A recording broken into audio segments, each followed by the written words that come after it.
유란시아서 사부 예수의 삶과 가르침. 123편 예수의 어린 시절 8살 되던 해. 이 해는 학교에서 흥미로운 해였다. 예수는 특이한 학생은 아니었지만 부지런한 학생이었으며 학급에서 진보적인 3분의 1에 속해 있었고 매달 한 주만 결석이 허용될 정도로 과제를 잘 수행했다. 이런 주에는 보통 막달라 근처의 갈릴리 바다 기슭에 있는 어부 삼촌과 함께 있거나 나사렛에서 남쪽으로 5마일 떨어진 다른 삼촌, 어머니의 형제, 위 농장에서 보냈다.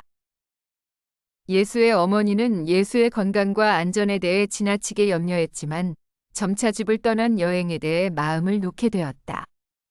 예수의 삼촌들과 숙모들은 모두 그를 매우 좋아했고 그 해와 그 직후 몇 년 동안 매달 방문하는 그의 방문을 위해 그들 사이에 활발한 경쟁이 벌어졌다. 유아기 이래로 삼촌의 농장에서 첫 주를 보낸 것은 올해 1월이었고 갈릴리 바다에서 첫 주를 보낸 낚시 체험은 5월 달에 이루어졌다.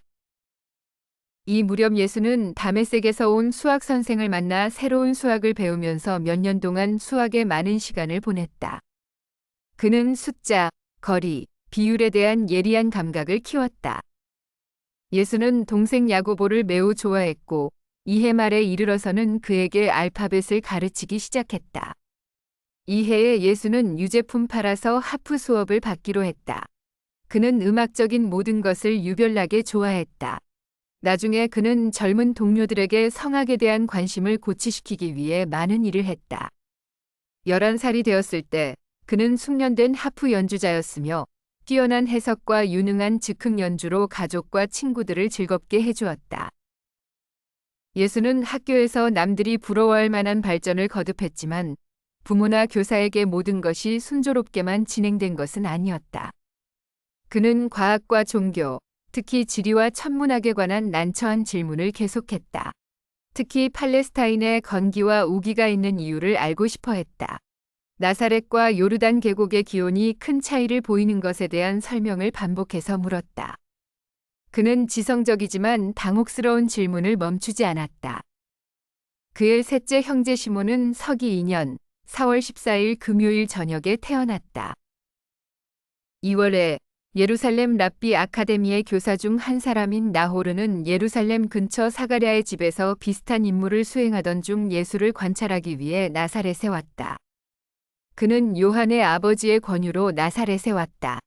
처음에는 예수의 솔직함과 종교적인 것과는 거리가 먼 태도에 다소 충격을 받았지만 그는 갈릴리가 히브리 학문과 문화의 중심지에서 멀리 떨어져 있기 때문이라고 생각하며 요셉과 마리아에게 예수를 데리고 유대 문화의 중심지에서 교육과 훈련의 혜택을 받을 수 있는 예루살렘으로 돌아가도록 허락해 달라고 충고했다. 마리아는 자신의 장남이 유대인의 구원자 메시아가 될 것이라는 확신이 있었기 때문에 반쯤은 동의했지만 요셉은 망설였고 예수가 자라나서 운명의 사람이 될 것이라는 확신은 있었지만 그 운명이 무엇인지에 대해서는 매우 불확실했다.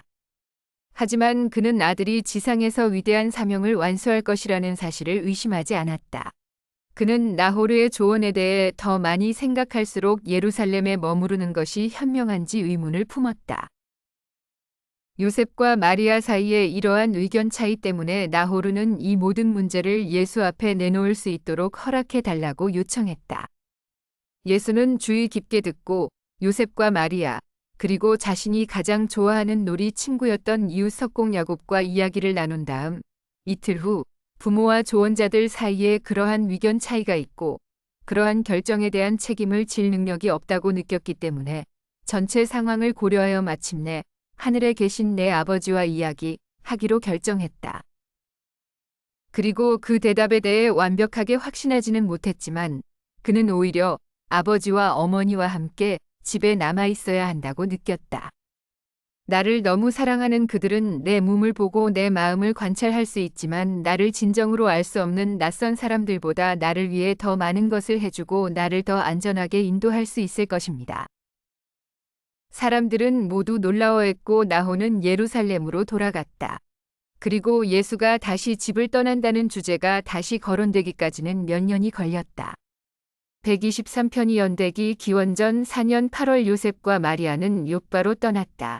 기원전 4년 10월 요셉은 나사렛으로 돌아가기로 결정하고 베들레헴을 떠남. 기원전 3년 4월 야고보가 태어남. 기원전 2년 2월 11일 예수에게 생각조절자가 도착함. 기원전 2년 7월 마리아는 예수와 야고보를 데리고 사리드로 감. 기원전 2년 7월 11일 미리암이 태어남. 기원전 2년 8월 21일 예수는 요셉으로부터 가르침을 시작. 기원전 1년 6월 요셉이 건축업자로 일을 시작함. 기원전 1년 여름 사가랴 엘일자벳 요한이 예수를 방문. 기원 후 1년 3월 16일 요셉의 출생. 기원 후 1년 8월 예수가 학교에 다니기 시작. 기원전 2년 1월 예수는 삼촌의 농장에 머물면서 일을 함. 기원전 2년 4월 14일 시몬이 태어남. 기원원 2년 5월 갈릴리 바다에서 1주간의 고기잡이 체험을 함.